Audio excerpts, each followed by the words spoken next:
नमस्कार, मी पंजाब तक राज्यातल्या सर्व शेतकऱ्याला सांगू इच्छितो की त्या मागील अंदाजात सांगितलं की राज्यामध्ये 3 तारखेपासूनपर्यंत 3 एप्रिलपर्यंत पाऊस पडणार आहे. तर सांगायचं झालं तर आज 31 तारीख 1, 2, 3, 4 एप्रिल आणि 5 एप्रिलपर्यंत राज्यामध्ये असंच अवकाळी पावसाचा सावट राहणार आहे. म्हणून हा अंदाज सर्व शेतकऱ्यांनी लक्षात घ्यायचा. मग सांगायचं झालं तर आज देखील म्हणजे आज 31 मार्चला देखील आज देखील मराठवाड्यामध्ये विदर्भामध्ये आज देखील पाऊस पडणार आहे. तिकडे उत्तर महाराष्ट्राकडे देखील असणार आहे. म्हणून हा अंदाज लक्षात येतात. त्याच्यानंतर आणखी खरा जास्त पाऊस तुम्हाला एक सांगू इच्छितो 2 एप्रिल आणि 3 एप्रिलच्या दरम्यान आणखीन जरा वादळी वाऱ्यासारखा गारपिटीचा पाऊस पडणार आहे. म्हणून तुम्हाला एक सांगू इच्छितो नंदुरबार जिल्हा झालं, धुळे जिल्हा झालं, नाशिक जिल्हा झालं, मुंबई, ठाणे, त्याच्यानंतर इगतपुरी, नाशिक, त्याच्यानंतर अहिल्यानगर, त्याच्यानंतर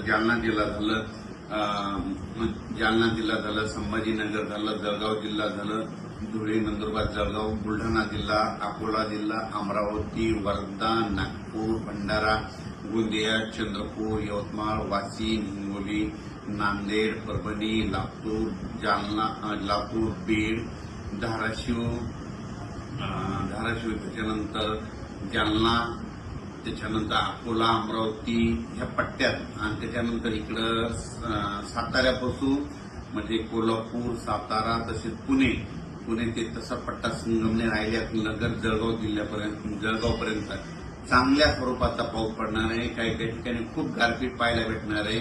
गारपीट देखील होणार आहे. म्हणून ज्यांचं कांदा असेल, गहू असेल त्यांनी काळजी करून घ्यावी. या पावसामध्ये विजेचं प्रमाण जास्त आहे. म्हणून शेतकऱ्यांनी झाडाखाली थांबू नये, आपली पाळीव प्राणी पशुधन झाडाखाली बांधू नये. कुणी हे देखील सर्व लक्षात येतं. म्हणजे 4 तारखेपर्यंत 4 एप्रिलपर्यंत राज्यात असंच अवकाळीचं दररोज वेगवेगळ्या जिल्ह्यात वेगवेगळ्या विभागात पाऊस पडणार आहे. म्हणून हा अंदाज लक्षात येतो. आणि 5 एप्रिलला फक्त नागपूरमध्ये वर्धा, भंडारा 5 तारखेला तिकडं जाईल आणि 6 तारखेपासून राज्यातलं वातावरण कोरडं होईल. म्हणजे 6 एप्रिल नंतर राज्यात कोरडं हवामान होणार आहे. म्हणून हा अंदाज सर्व शेतकऱ्यांना लक्षात येतात. पण आणखीन पण 31, 1, 2, 3, 4 तारखेपर्यंत 5 दिवस पावसाळ्यासारखा पाऊस पडणार आहे. खूप ठिकाणी गारपीट होणार आहे.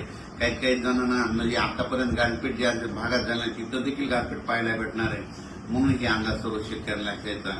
खास करून शेतकऱ्याला सांगू इच्छितो जे कांद्याचा पट्टा आहे म्हणजे साताऱ्यापासून ते असा बारामती, पुणे म्हणजे जवळपास 150 गाव आहे.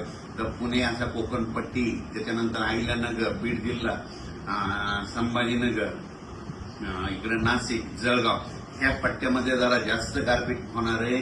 म्हणून हा अंदाज त्या कांद्याच्या शेतकऱ्यांना लक्षात येताना आपण आपले कांदे असतात तर काढून झाकून ठेवायचे. म्हणून हे देखील त्या शेतकऱ्यांना लक्षात येतं. मराठवाड्यात देखील गारपीट होणार आहे. मराठवाड्यात देखील काय होणार आहे, परभणी जिल्ह्यात इकडे पालम तालुक्यामध्ये, इकडे नांदेड भागामध्ये होणार आहे. इकडे जिंतूरकडं वालोर जिंतूर परिसरामध्ये होणार आहे. ही देखील मराठवाड्याच्या परभणी जिल्ह्यातल्या शेतकऱ्यांना अंदाज लक्षात येतात. त्याच्यानंतर लातूर जिल्ह्यात देखील काही ठिकाणी गारपीट होणार आहे. म्हणून ही देखील लातूर जिल्ह्यातल्या शेतकऱ्यांना अंदाज लक्षात येतात. बीड जिल्ह्यात देखील कडा आष्टी, इकडे पाथर्डी भागामध्ये, त्या भागात पैठण ह्या परिसरात देखील काही ठिकाणी गारपीट होणार आहे. म्हणून हे अंदाज शेतकऱ्यांना लक्षात येतात.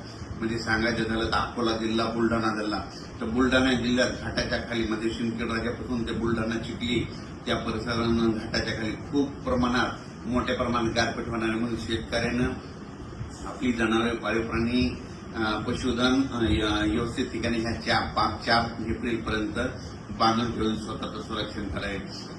अकोला जिल्ह्यात देखील गारपीट होणार आहे. अमरावती जिल्ह्यात देखील होणार आहे. वर्धा जिल्ह्यात देखील गारपीट होणार आहे. यवतमाळकडे देखील होणार आहे. म्हणून हा अंदाज सर्व शेतकऱ्यांना लक्षात येतात. म्हणजे सांगायचं झालं तर 4 एप्रिलपर्यंत दररोज वेगवेगळ्या भागात 1 दिवस आड पाऊस पडणार आहे. म्हणून हा अंदाज लक्षात यायचा. आणि या पावसामध्ये विजेचं प्रमाण जास्त असल्यामुळे हे देखील लक्षात यायचं. म्हणून हे देखील लक्षात यायचं.